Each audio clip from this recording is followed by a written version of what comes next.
Hoje eu tenho uma pergunta muito importante para te fazer. Na verdade, não é tão importante assim, mas eu tenho certeza que é um assunto que te interessa. Para você, o dilúvio foi universal ou foi apenas local? Ele aconteceu em toda a Terra ou apenas naquela região onde o relato bíblico se desenvolveu? Muita gente ainda discute esse assunto, muita gente ainda tem interesse em saber sobre esse assunto.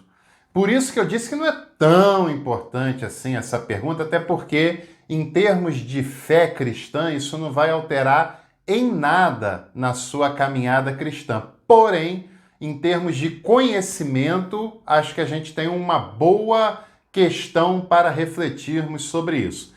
Você sabe que esse canal busca o equilíbrio, busca a sensatez e busca uma fala equilibrada sobre as coisas, não uma fala apaixonada e nem tampouco temos o interesse de defender ferrenhamente um lado ou outro. Tanto faz essas brigas que o pessoal fica inventando por aí. Nosso compromisso é com a produção e com a seriedade do conteúdo que nós fazemos. E, aliás, você está sendo convidada agora a fazer parte do meu grupo de estudos online.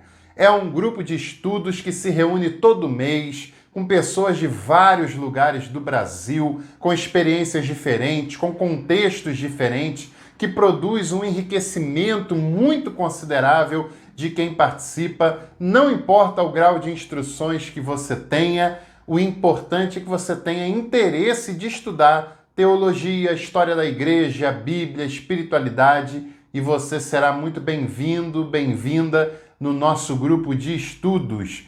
Para fazer parte é muito simples, só você se tornar membro desse canal.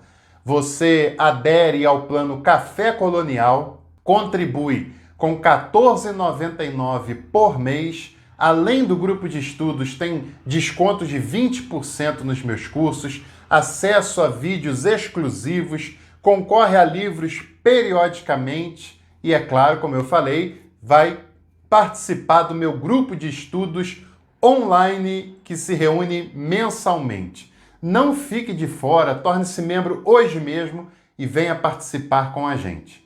Dilúvio universal ou local? Essa é uma discussão já antiga e é uma discussão que eu também não tenho a menor pretensão de solucionar essa disputa, essa polêmica, entre aspas. Apenas vou dar uma contribuição sobre esse assunto e, claro, também não tenho a pretensão aqui de querer que você mude de ideia ou coisa parecida. Mas é importante a gente pensar sobre isso porque tem outros elementos culturais que a gente pode abordar a partir desse tema. Primeira coisa que você deve saber esse texto é um texto do Gênesis, lá dos primórdios do relato bíblico. E as civilizações antigas, elas tinham uma característica muito interessante. Elas se formavam nos entornos dos rios, até porque você sabe que a vida depende da água. Não só água para beber, para se banhar, mas também a água para os animais, para o gado, para plantar, para colher, para sobrevivência.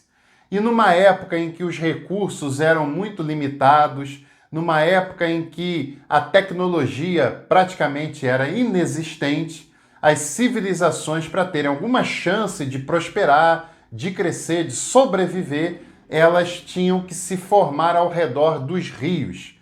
Isso aconteceu na Mesopotâmia, isso aconteceu no Egito e em todas as civilizações antigas, elas se formavam perto de rios.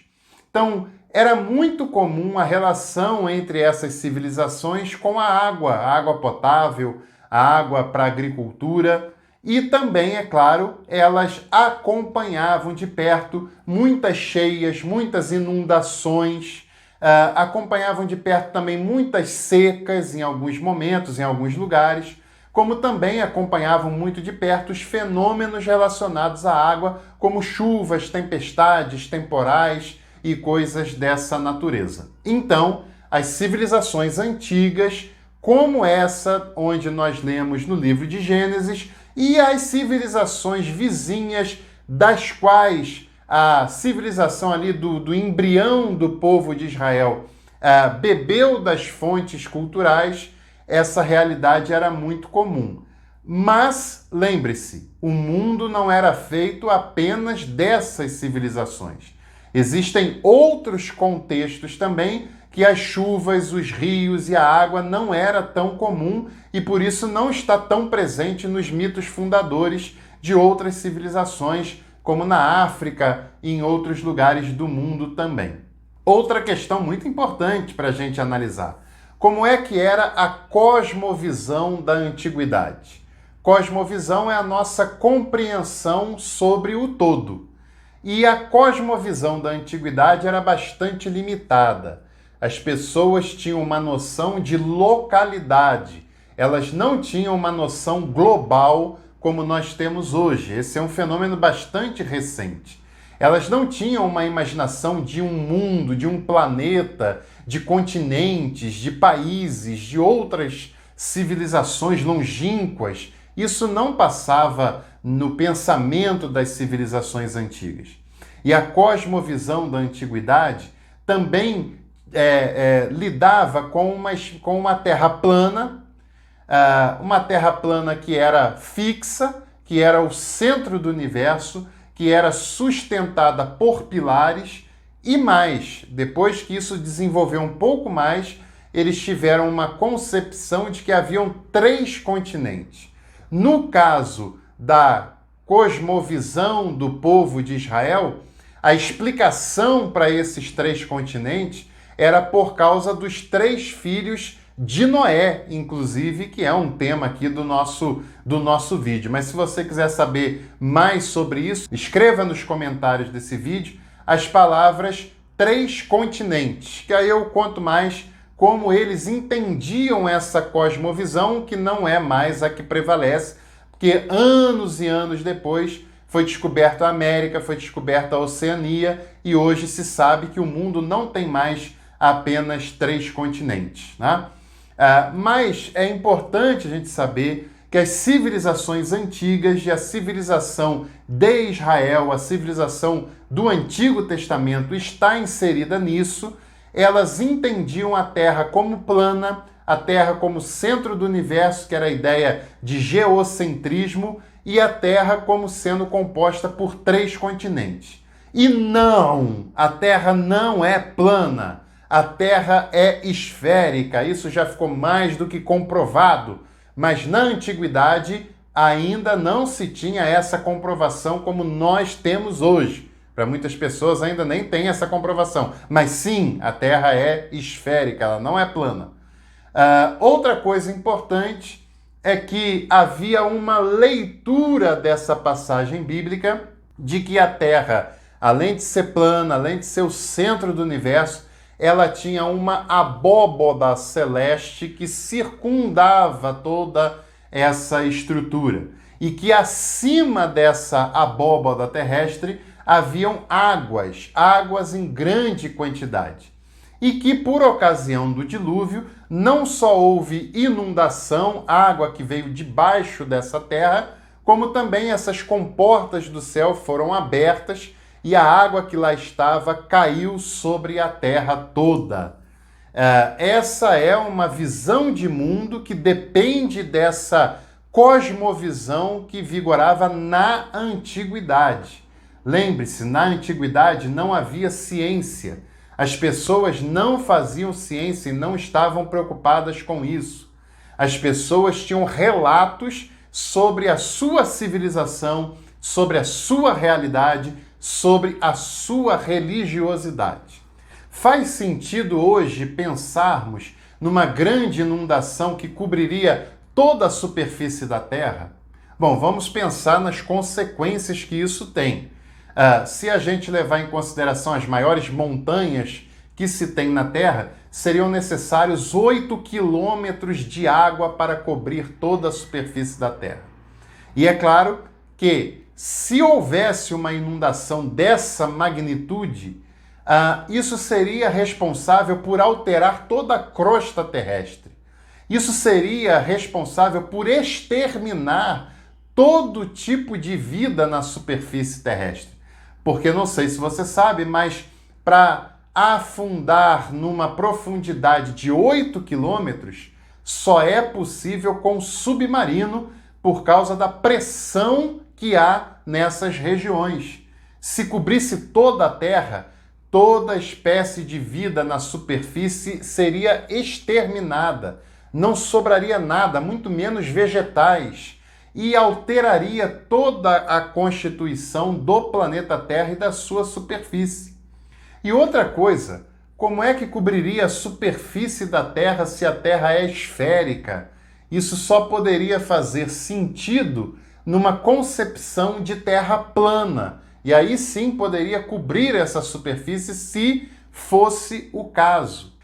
Não faz muito sentido para a ciência contemporânea e a grande maioria dos cientistas sérios não admitem a hipótese de um dilúvio universal por essas questões e tantas outras que eu falei com você. Mas talvez uma pessoa pode dizer, mas existem relatos de inundações em várias culturas. É claro que sim, pelo motivo que eu falei no início desse vídeo. Porque a maioria das civilizações antigas se construíam perto dos rios e por isso elas estavam acostumadas em viver com enchentes, com secas, com cheias, com chuvaradas temporais, mas não são todas as civilizações que tinham essa realidade. Civilizações da África, por exemplo, não têm essas leituras nos seus mitos fundadores. Tem na Mesopotâmia, tem na América, tem nas tribos da Oceania, porque a água era muito presente. Mas em outras realidades, essa leitura não está presente. E também uma outra coisa importante que nós devemos citar é que essa leitura de inundação, de dilúvio, não foi original do povo de Israel. Na Mesopotâmia já havia leituras sobre essa realidade anteriores à de Israel. E é claro que há muitas civilizações e há muitos registros de inundações, de dilúvios em vários lugares do mundo antigo, mas não há nenhum registro de uma inundação universal, porque, como eu falei, se ela tivesse acontecido, destruiria toda a vida na Terra e não seria possível, primeiro, baixar toda essa água, e se baixasse, não seria possível sobreviver nessa terra depois de um dilúvio dessas proporções. Muito provavelmente, o relato bíblico está se referindo a inundações locais de grandes proporções, que foi necessário recolher os animais. Isso é um símbolo para dizer que a vida seria preservada posteriormente. E como eu falei, não só na realidade do povo de Israel, mas em várias civilizações antigas, existia o relato de inundações, de dilúvios, de cheias, de tempestades, mas não há registro que se sustente, do ponto de vista científico, de uma grande inundação que cobriria toda a superfície da Terra. E lembre-se, naquela cultura não havia noção de globalidade, havia noção de localidade. E havia noção, sim, de terra plana na antiguidade. Isso é muito importante a gente dizer. E outra, lembre-se, a Bíblia é uma literatura. Ela não tem compromisso, em casos como esse, com a literalidade do que está sendo narrada. São formas de se narrar um mito fundante, de se narrar um dado religioso, de se narrar uma construção de uma nação, de uma civilização. A Bíblia não é um livro científico. A Bíblia não é um livro de ciência. E, portanto, a sua preocupação é com a religiosidade, porque a Bíblia é um livro de fé, tanto no Antigo quanto no Novo Testamento. E isso é um dado que deve ser levado a sério. Aliás, o fato de nós compreendermos o dilúvio como sendo local, numa determinada região, isso não invalida a qualidade do relato bíblico. Isso não muda para a fé cristã absolutamente nada, como eu disse lá no início. E outra questão, isso não torna o texto bíblico mais ou menos confiável. Sabe qual é um grande problema? Tem muitas pessoas que querem forçar a ciência, a arqueologia, para comprovar tudo que a Bíblia fala, como se isso fosse enaltecer o papel da Bíblia. Ora, a Bíblia não precisa disso. A Bíblia não é um livro de arqueologia, não é um livro de ciência. A Bíblia é um livro de fé, um livro maravilhoso que tem permanecido, que tem prevalecido durante centenas e centenas de anos e continua sendo um dos livros mais relevantes da história da humanidade, que continua sendo o livro mais lido na história da humanidade e continuará sendo relevante enquanto houver humanidade na Terra. Mas lembre-se, ela em algumas passagens não pode ser lida literalmente porque ela não tem esse compromisso. A Bíblia tem vários tipos de literatura e de linguagem.